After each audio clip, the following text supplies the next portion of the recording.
En ce moment, le monde semble au bord de l'implosion. Partout, des guerres éclatent, des leaders sont éliminés. On a l'impression que c'est le chaos le plus total. Mais et s'il y avait une logique cachée derrière tout ça? Une règle toute simple qui expliquerait pourquoi les nations agissent de façon si irrationnelle. C'est ça qu'on va essayer de comprendre ensemble aujourd'hui. Imaginez une partie d'échecs à l'échelle mondiale. Sauf que là, elle est mortelle. Des deux côtés du conflit, des pièces maîtresses, des figures clés sont retirées de l'échiquier, les unes après les autres. Et bien sûr, chaque élimination ne fait qu'augmenter la tension et rend la situation encore plus explosive. Les enjeux n'ont jamais été aussi hauts. Et comme si ça ne suffisait pas, on voit émerger des déclarations comme celle-ci. Ça nous montre que pour certains acteurs, ce conflit n'est pas seulement géopolitique. Non, il est eschatologique. On parle de la fin des temps, de prophétie. Ça ajoute une couche de complexité qui est juste vertigineuse. Les choses s'accélèrent à une vitesse folle. L'Iran qui frappe l'infrastructure énergétique du Golfe, essayant de paralyser l'économie mondiale. Pendant ce temps, Tel Aviv se fait pilonner. Et au sommet, les têtes tombent. Des gens comme Ali Larijani, un des seuls qui pouvait peut-être négocier une sortie de crise, est assassiné. L'escalade semble vraiment totale, incontrôlable. Face à ce chaos, l'analyse géopolitique classique, elle ne suffit plus. Pour vraiment comprendre ce qui se passe, il faut se poser les bonnes questions. Et il y en a 3 qui sont vraiment au cœur du mystère.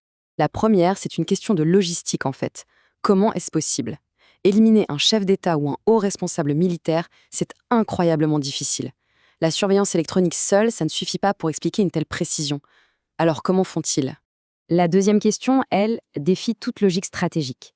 Si le but est de gagner la guerre, ou au moins d'y mettre fin, pourquoi éliminer la seule personne avec qui on pourrait discuter? Ça n'a aucun sens.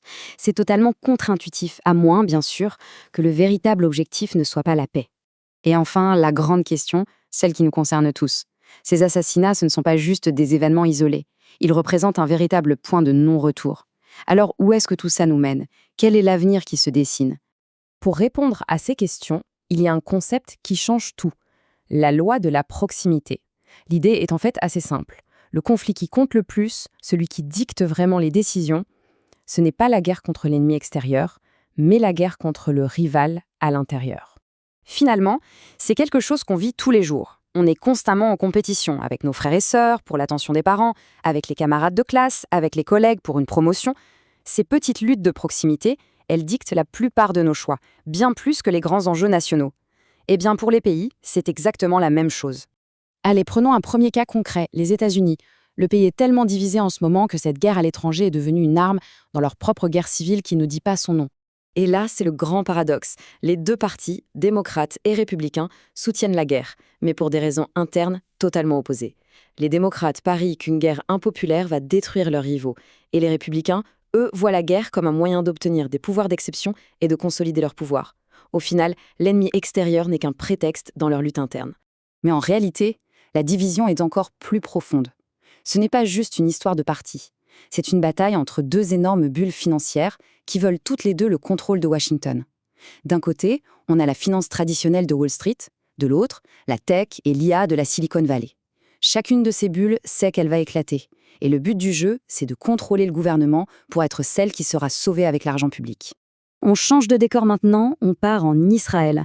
Là-bas, la division interne n'est pas seulement politique ou économique. Non, elle est bien plus profonde, elle est spirituelle, presque existentielle. Pour simplifier, il y a d'un côté Tel Aviv, laïque, progressiste, très tournée vers l'Occident. Et de l'autre, Jérusalem, religieuse, conservatrice, traditionnelle. Ce ne sont pas juste 2 villes, ce sont 2 visions du monde qui sont devenues irréconciliables. Dans la pensée religieuse, Tel Aviv représente l'âme animale, matérialiste, et Jérusalem incarne l'âme divine, spirituelle. Et c'est là qu'il faut bien s'accrocher. Pour cette faction religieuse, la destruction causée par la guerre n'est pas vue comme une tragédie, c'est perçu comme une étape nécessaire. Un peu comme les épreuves de Job dans la Bible, qui a tout perdu pour renforcer sa foi. L'idée, c'est qu'Israël doit souffrir pour se purifier, se repentir et enfin atteindre la rédemption. Du coup, la paix n'est pas l'objectif, la purification, si. Allez, dernier cas d'étude, l'Iran. On va voir que comme ses adversaires, le pays est lui aussi complètement fracturé de l'intérieur et la guerre ne fait qu'aggraver ces tensions jusqu'à un point de rupture. En Iran, la grande fracture se situe entre la théocratie islamique au pouvoir et les nationalistes laïcs. Et la pression de la guerre pousse chaque camp dans ses extrêmes. Les religieux se tournent vers une vision apocalyptique avec le retour du 12e imam, et en réaction, les laïcs se radicalisent autour de l'exceptionnalisme persan, l'idée que la civilisation perse est supérieure et doit survivre, même si l'État iranien actuel s'effondre. Bon, maintenant qu'on a vu les guerres internes qui déchirent chaque pays, on peut enfin revenir à nos 3 questions du début. Et c'est là que la loi de la proximité va tout éclairer. Alors, première question. Comment ces dirigeants sont-ils tués avec une telle précision? La réponse la plus logique, c'est la trahison interne. Des factions à l'intérieur d'un pays qui donnent des infos sur leurs rivaux à l'ennemi extérieur. Et pourquoi font-elles ça? C'est la réponse à la deuxième question. L'objectif n'est pas de gagner la guerre contre l'autre pays, mais de gagner la guerre civile chez soi. Éliminer un modéré comme Larijani, c'est s'assurer que la guerre continue, ce qui sert les intérêts des plus radicaux.